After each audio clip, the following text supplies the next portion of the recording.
शास्त्र कहते हैं कि पति परमेश्वर है। शास्त्र कहते हैं कि पति परमेश्वर का रूप है। पति जल मांगे आप जल दीजिए, पति दवाई मांगे आप दवाई दीजिए, पति बेग मांगे आप बेग दीजिए। पर मैं आपसे एक बात पूछना चाहता हूं, शिव महापुराण में शिव और शक्ति दोनों की बराबर की कथा है। अगर पति परमेश्वर है तो पत्नी क्या है?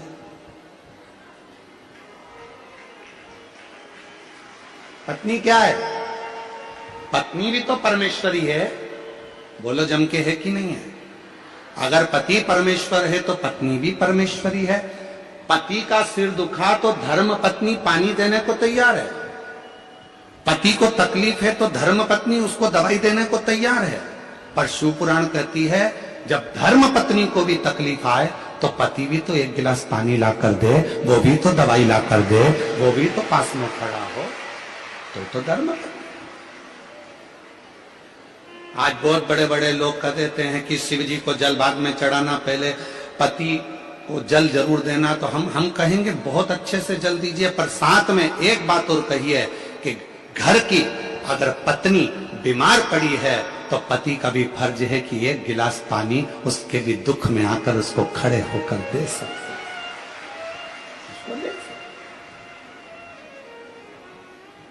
मेरी जितनी जीजियां बैठी हैं, कई लोग कहते हैं ये सियोर वाला महाराज हमेशा जीजियों का पक्ष लेता है। भाई हूं आपका, पक्ष में तो हमेशा रहूंगा,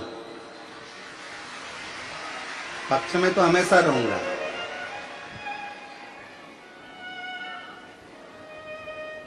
पूरे महीने अगर मेरी बहन, मेरी जीजियां आपको पानी दे सकती हैं, आपके लिए भोजन बना सकती हैं, पूरे महीने मेरी जीजियां आपके लिए सब कुछ कर सकती हैं, तो उसके रजस्वला धर्म के 5 या 7 दिन तो तुम भी उनको पानी दे सकते हो, तुम भी उनके लिए प्रसाद बना सकते हो, तुम भी उनके लिए सहयोग कर सकते हो। शिव पुराण में शिव और शक्ति की दोनों की बराबर की गाथा, दोनों। भृंगी की कथा आप लोगों ने सुनी है।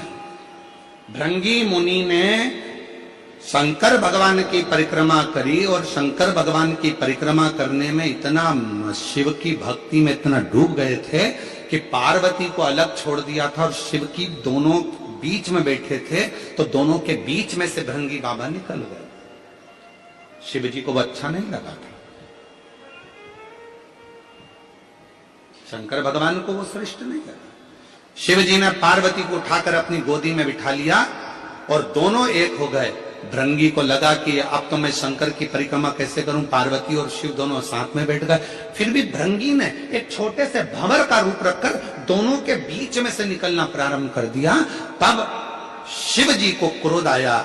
भगवान शंकर कुछ बोलते उससे पहले मां जगतजननी को लगा कि ये भृंगी तो शंकर का भक्त है, शिव का उपासक है, अगर शिव इसको श्राप देंगे तो अच्छी बात नहीं है। तो मां आद्यशक्ति स्वयं सामने आ गई और बुराई का पूरा ठीकरा मां आद्यशक्ति ने अपने ऊपर ले लिया और कह दिया, भृंगी सुन, एक मनुष्य के शरीर में हड्डी जितनी अस्थियां हैं ये उसके पिता की दी हुई होती है, और मनुष्य के शरीर में जितनी मांस है, रक्त है, पीप है, ये शरीर में जो रक्त है, मांस है, ये पीप है, ये सब उसकी मां का दिया हुआ होता है। और सुन भृंगी, आज तूने शंकर और शक्ति को, शिव और शक्ति में विभाजन उत्पन्न करा है, इसलिए मैं तुझे श्राप देती हूं कि तेरे शरीर में जो माता का दिया हुआ भाग है वो पूरा छिन्न हो जाए।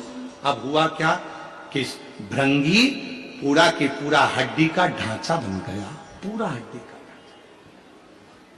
आप लोग देखना, शिव जी का फोटो देखो या शंकर भगवान की बारात का फोटो देखो या कोई वीडियो देखो तो उसमें दिखेगा एक हड्डी कंकाल जैसा एक व्यक्ति चल रहा है, उसके 3 पांव हैं, उस भृंगी के 3 पांव हैं, उस शंगी भृंगी के 3 चरण हैं, उस शंगी भृंगी के 3 चरण, और वो शंगी भृंगी के जो 3 चरण थे उस क्यों थे?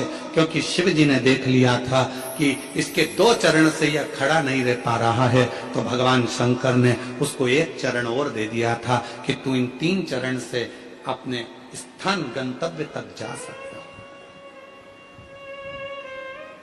शिव महापुराण की कथा कहती है पति और पत्नी में कोई भेद नहीं होना चाहिए।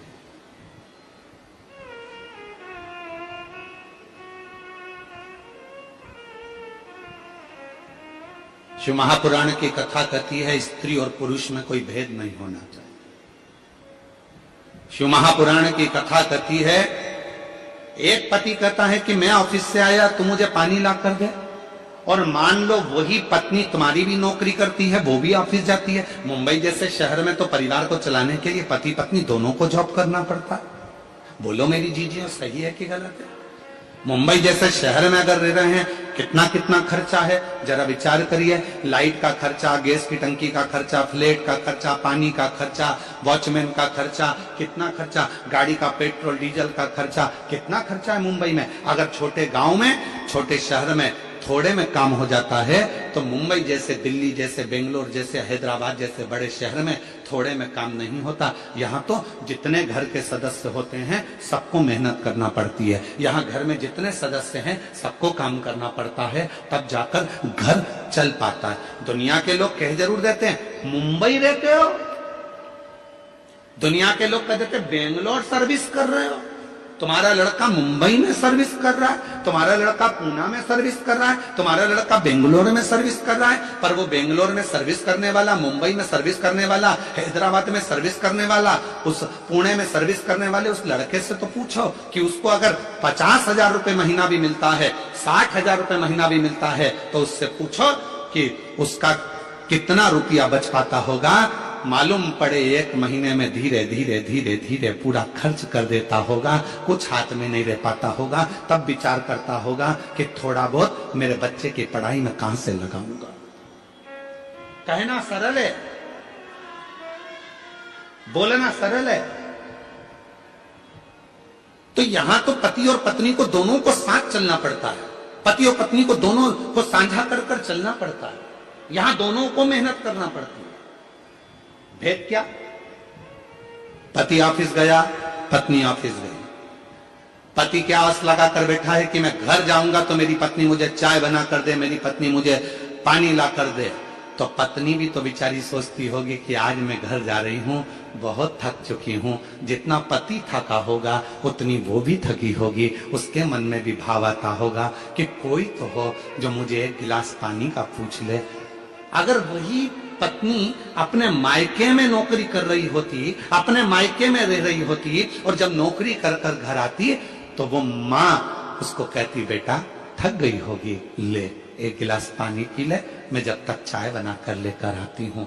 उस पत्नी को अपने मायके की याद आती है जब वो अकेली हो जाती है। तो शिव कथा कहती है, पार्वती जी का संवाद कर रहा है, सती माता का संवाद कर रहा है। एक श्रेष्ठ पति की गणना क्या होती है, एक श्रेष्ठ पति कैसा होना चाहिए कि धर्म पत्नी जो तेरे साथ ब्याह कर कर आई है उसको मायके की कभी याद ना आवे, और तेरा संग ऐसा मिले कि उसका मान सम्मान और इज्जत दोनों करती चले, दोनों का सम्मान। एक लाइन आप लोगों ने सुनी होगी, आप तो फिल्मी दुनिया के लोग हो, मुंबई जैसे शहर में रहते हो, गाने तो आप गुनगुनाते रहते हो। तो एक गाना और आपके जीवन में गुनगुना रहे होगा आपने, मायके की कभी ना याद आए, ससुराल में इतना। आता है आप लोगों को? आता है? जरा बोलो तो, जरा बोलो। मायके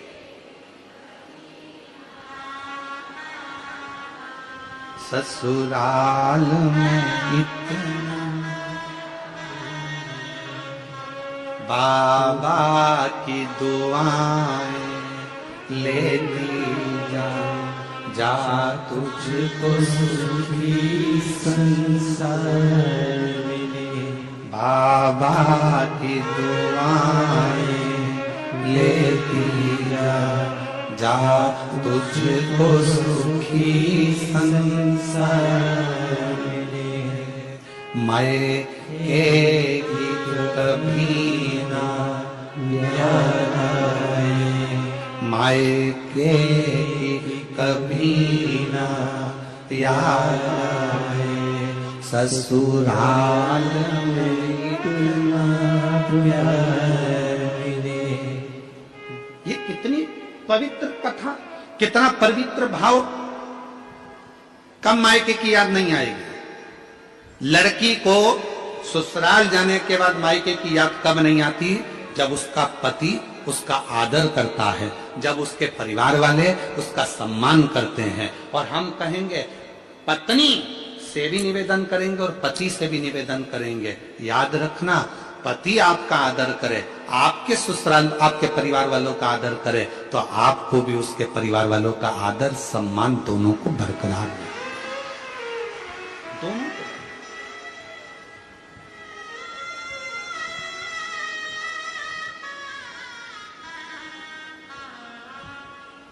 हम आप लोगों से पूछें तो आप लोग बताएंगे। हम कई लोगों से पूछते हैं, क्यों शिव जी को जल क्यों चढ़ाती हो? एक लोटा पानी क्यों चढ़ाती हो? एक लोटा जल क्यों चढ़ाती हो? एक लोटा जल क्यों चढ़ाती हो? तुम्हारा पति मना करता है जल चढ़ाने के लिए, मत जा। कई बार पति कह देता है, क्यों जा रही है भीड़ में, क्यों जाती हो, क्यों एक लोटा जल चढ़ाती हो? मेरी जितनी जीजियां बैठी हैं, इनके दिल की बात कहूं तो छोटी बात नहीं होगी। इन माताओं से जाकर कोई पूछे कि एक स्त्री, एक नारी, एक बेटी शंकर को जल क्यों चढ़ाती है? अपने लिए नहीं, जल चढ़ाऊंगी मेरा पति अच्छा रहे, उसका स्वास्थ्य अच्छा रहे, उसकी तरक्की हो जाए, उसकी नौकरी हो जाए। पत्नी जल चढ़ाती है अपने पति के लिए, एक माँ जल चढ़ाती है अपने बेटे के लिए। मेरे बेटे के यहाँ संतान नहीं है, बाबा उसको औलाद हो जाए, बाबा मेरे एक बेटे की जॉब नहीं है, उसकी जॉब लग जाए, बाबा मेरी बेटी की यहाँ तकलीफ है, बाबा उस बेटी का दुख मिट जाए। एक माँ जल चढ़ाती है अपने बच्चे के लिए, अपने बेटे के लिए, अपनी बेटी के लिए। एक पत्नी जल चढ़ाती है अपने पति के लिए। एक दादी जल चढ़ाती है अपने नाती पोते पंती बेटा बहू सब के लिए। जरा विचार करिए, एक स्त्री केवल एक ऐसी होती है, करवा चौथ का व्रत भी करती है तो पति के लिए, तीज का व्रत करती है अखंड सौभाग्य पति के लिए, संतान सप्तमी का व्रत करती है अपनी औलाद के लिए। कोई सा व्रत एक नारी का ऐसा नहीं है जो नारी खुद के लिए करती हो। जितने व्रत हैं सारे दूसरे के लिए हैं, तो भारत की नारी है, वो भारत की नारी है जो अपने लिए कम जीती है और जगत के लिए ज्यादा जीती है, अपने परिवार के लिए ज्यादा जीती है, अपने कुटुंब के लिए ज्यादा जीती है। वो भारत की नारी है।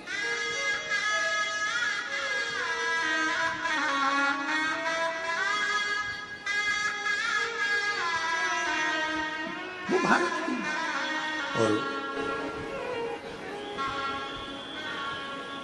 उसके बाद भी लोग कह दें कि मंदिर क्यों जा रही हो, क्या करोगी जाकर, पहले हमारा पांव का जूता ला कर दे दो, पहले बैग ला कर दे दो, पहले ये सामान।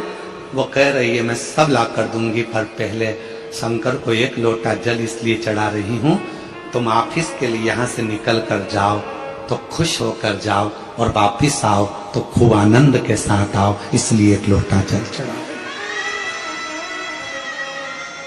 पर कौन समझाए?